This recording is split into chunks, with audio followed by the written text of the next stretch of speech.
States for the American dream. Buying anything, trying to build self-esteem. Back in the 90s. I'm comedian Brian Rabideau, and I'm here with hip-hop artist Jersey Demick. What's up, dude? What's up, man? How you doing? Doing good, you know. It's a beautiful day outside. You don't get too many days like this. Yeah. Enjoy your life, so, you know. So, appreciate everyone. You're having a new album come out, Dredgucated. It's coming out in August, right? Yeah. It's coming out in August. August 27th, and I picked that date because that's the day that Madden comes out. Mm-hmm. I don't play many video games, but I play Madden. So, and last year they took the soundtrack out of Madden, so there's no more. It's like orchestra music in there now. You know, it's just like for football, Monday night type of stuff. But you need like a soundtrack. You need songs that you're gonna play. So, I figured that all the people that play Madden could cop Madden and cop my joint on and the listen same to day. your thing. Yeah. Exactly. That's awesome. So who's your favorite team on Madden? I don't really. My favorite team was New England, but I kind of don't like the way that they dealt with Aaron Hernandez. Yeah. And I know that we're in New York, so I know it's a big fight between the Giants and the Patriots. So. Yeah, I'm a Jets fan, so I look at that as like the evil empire, pretty much. Yeah. I really don't have a team. I grew up a Lions fan. Actually. Yeah. Okay. But just over the years, we used to live in Michigan, so I was a big fan of the Michigan Wolverines, and Tom Brady was over there. Yeah. So I've been watching his career since he was like fighting with Drew Henson. Yeah. You know what I'm saying? So like that's kind of how I picked up with the New England. Yeah, I mean, one thing I will say is Bill Belichick really made a good call on like putting him when he was a second string quarterback, and then Drew Bledsoe got out. Like now he's a Hall of Fame quarterback. Shoo-in. It's amazing. Like you never know which way life is gonna go. It's like you draw sticks. You know what I'm saying? And sometimes you end up with the short stick, and some people end up with the long stick. But you never know from the top, from the surface. You never know who's gonna go where. You know what I'm saying? It's crazy how that works out. So you got a lot of different messages in your new album. What really inspired you to make Dredgucated, and what's like the real concept behind the album? The concept is really, I want to call Dredgucated like the whole truth, the whole truth, and nothing but the truth, you know. And you could kind of relate to this because I know you know George Carlin, right? Mm-hmm. So George Carlin, I actually use him in a clip on a song called "Enjoy the Show." No shit. Yeah, nice. Yeah. I'll let you hear it later, but basically, George Carlin, listening to him, he's a real inspiration to this album. Him and Alan Watts. I don't know if you ever heard of Alan Watts, but he's a philosopher. Okay. And he has like a different way of saying things, and I agree with that way. Yeah. And I feel like there's not much truth going on, and I wanted to make sure I came out and spoke true words to make people that think like me. Not saying that I'm right or anybody else is wrong, but I wanted people that think like me to know that they weren't that crazy, you know? Like, we're crazy, but, you know, they're not that crazy. You know what's crazy? To go off of that, I saw George Carlin 21 days before he died. Oh, really? Yeah, I saw him in Morristown. He brought the house down. Like, he tore the fucking roof off. Even in his old age, he was still, like, just, like, on fire. Like, I've never seen an incredible performer like that. Not too many people will take it upon themselves to speak the type of truth that he spoke, you know? Because, you know, when you say things that are unpopular to society and mainstream culture, people throw stones at you. Yeah. So, you know, if you don't want those stones getting thrown at you, not everybody wants to go through that, you know? So a lot of people that I talk to, they're like, yeah, I feel like you. I understand that. I'm like, well, why haven't you ever said anything before? And they're like, oh, you know, I'm trying to make a living. You know, don't want anybody to fire me over this and that. So for all the people that have jobs that, not that, you know, I like, you know, but for all the people that have jobs, I speak for them because they can't speak for themselves because they don't want to ruin their livelihood. Yeah, because they could get blacklisted, like, for what they believe. Okay, so when I first saw you perform, what I really liked about your music was that it had a message. And I feel like today, the message got really lost in hip-hop. You know, hip-hop used to be about, like, a culture. It used to be about self-sustainment. It used to be about, like, different issues on poverty and raging against the poverty that they grew up in. And I feel like with a lot of the commercialism going on in hip-hop, that message got lost. You know, we went from, like, KRS-One to 2 Chainz. You know what I mean? Well, with me, once I had the power to create my own people behind me, YouTube really did it for me. When I started to realize, like, I began that way like a KRS, and then I went off into 2 Chainz and all that because it was the only way for me to gain an ear. But once I realized that I could get my own people from YouTube and Facebook and Instagram and Twitter and all these things, and I'm like, oh, hold up, I have 30,000 people right here. I don't need to go out and do things that's not about myself just to get people to listen. Yeah. So when you already have people that are listening to you, you don't have to do anything that compromises yourself. You know what I'm saying? Mm-hmm. And that's pretty much how I came about, like doing what I do, because this is what I'm about. But it was one point where people are like, well, you should make the club record or make the radio record because you need to get on radio for people to hear you. So now you need a radio type of record, right? So when we didn't have to get on radio anymore because of YouTube and things like that, it kind of put the control back into the content. Now you have to make good content. People will appreciate it. Yeah, it almost seems like it did seem very necessary for a lot of rappers to make the club record. That's what Tupac told Biggie. Yeah. For every Ready to Die track, you're gonna have to make Hypnotize, or you're gonna have to make a Juicy. You know what I mean? And one big, I would say, example of this would be Lupe Fiasco. One of them, his last album's Lasers.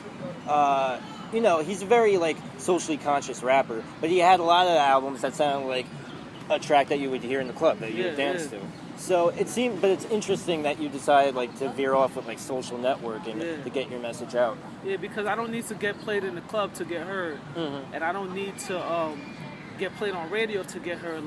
But not everybody has that. I mean, I don't pass judgment because not everybody has that luxury. You know what I'm saying? I have a very large base online, and I have a lot of. I mean, just in my community, so I don't really have to go outside myself to do things to get on mediums like radio and club and da-da-da. I did at one point have to do things like that, where I was on the club grind where you take your stuff to the strip club. Now you need a strip club record because you can't play something with any type of thought process behind it in a strip club. It just doesn't go. You know what I'm saying? So that's pretty much how I create my content. And why I did the Dredgecated the way I did it. Yeah. And you talk about issues too, like Monsanto, which recently, as I don't know if our viewers know, but there is an act signed called Monsanto Protection Act, or an act that protected Monsanto from lawsuits. Yeah. And that's so crazy, And I'm reading stuff by Noam Chomsky recently about how to say self-sustained from that, from that culture. Yeah. The Monsanto, I got into Monsanto actually because I'm vegan, right? So as a vegan, you start looking into the things that you eat because you have to make sure there's no animal products in these things. And it's not just about eating. Yeah. We don't you say you don't wear animal clothes either. My belt isn't a leather belt or anything like that. So once you start looking at the labels, then you start hold up, what's this? So you go look it up to make sure it doesn't have any cow in it or something, and then you're GMO, and you're what's a GMO? Yeah. Genetically modified. Okay, so who's doing that? Monsanto. And you're hold up, wait, what? And then what does it do to you? Yeah. Ever since 1992, the cases of intestinal cancer has rose by 600%. Because of the food, what Monsanto does, for anybody who's listening and doesn't know, they spray the crops with the pesticide to keep the insects from eating the crops. And what happens is these crops, the pesticide actually takes the insects and explodes it from the inside out. Yeah. So what ends up happening is these insects are organisms just like people are. That's how a vegan thinks, right? Yeah. So then when you get these crops to people, of course you're going to have the same type of problems that the insect may have, and of course you're not going to be as exposed to it because it's diluted, and of course the human body is a little bit stronger than the insect body, but you're still going to have problems. And that's where my war against Monsanto started. And I don't try to tell people to eat anyway, but I definitely just want them to know what's going on. average person doesn't know about Monsanto. Yeah. And I only say that because I go around talking about it and nobody ever knows. Yeah. Right? Well, I first got heard about it through there was this Protection Act. Like, why can't you sue a corporation? That seems a little sketchy to me. And then I started learning through my friend who was all in the environment about all the stuff they do with the GMOs and what they do with pesticides and just all the stuff that we eat, how much full of chemicals and hormones it's filled with. And I wish I always try to research more about it and be more educated about it. And it's I would love to be vegan too. But I love bacon too much. Yeah. You know, Superman's got kryptonite. I got bacon pizza at Domino's. You know what I mean? It's funny because, well, pizza was pretty much the hardest thing for me to give up. Yeah. I mean, it wasn't hard. Once I decided, But that's not was an hard. animal. It comes from cows. Well, It's cheese, kinda- cheese. cheese, yeah. I mean, no, I still eat pizza. That's soy cheese and other types of cheese, like rice cheese and stuff you put on the pizza. But it's not. It doesn't. I don't like it. Yeah. So I just stopped eating pizza altogether. Sometimes I order the crust with the tomatoes and vegetables. Yeah. And to the average person that sounds weird, but to me that's like heaven. Yeah. But I've always, from I was a little child, I've always felt that that we should treat animals differently. And I always thought I was crazy for thinking like that. And the older I get, now I see that that's really. It's a lot of other people that feel that way as well, and I talk about it in my music. Yeah. The Dreducated part of it is, just being more conscious of how you treat everything. Yeah. A lot of people say people are good people, right? Uh-huh. But of course, people are good people to each other. But what do you do for the earth as a person?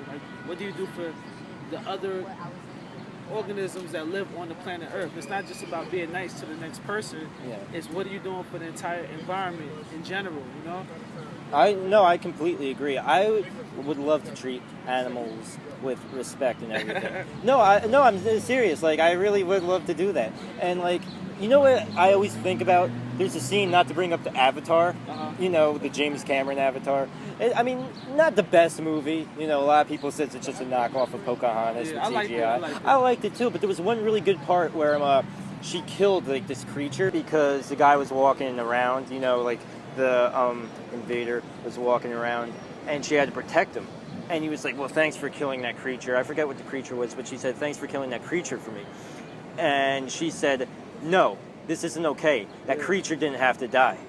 And then, she, every time she would hunt a different creature, she would say a prayer for it, So even though she ate the animal, she showed a certain amount of respect. And I think that's what we should do. Even if we eat animals, we should have it on humanely raised farms. You know what I mean? Yeah. I mean, that's a start, And a lot of people are into doing that. Organic meat. But they say, I don't know, I kind of just feel a certain way about all of it. So, but I mean, of course, if you're gonna do something, you take the most care because, as they say, my saying is, say life isn't a destination; it's a journey.